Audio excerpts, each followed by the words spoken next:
बुध की शाम तकरीबन 6 बजे थाने डिजास्टर मैनेजमेंट रूम को मौसूल होने वाली इत्तला के मुताबिक पारसिक नगर खारेगांव कलवा में ओम साई सोसाइटी के पीछे बड़ी मिकदार में जखेरा शुदा स्क्रैप मटेरियल और कूड़ा करकट में आग लग गई। इस जगह पर आग लगने की वजह से करीबी इमारत के मकीनों को इमारत से बाहर निकाल लिया गया।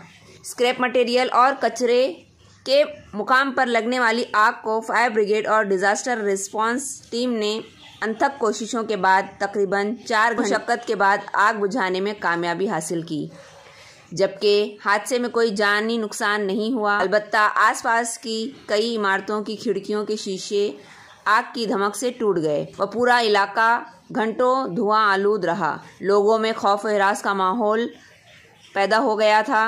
अलबत्ता चंद घंटों बाद माहौल पुरसकून हो गया। इस सिलसिले में मुकामी MLA जितेंद्र आव्हाड ने ट्वीट भी की।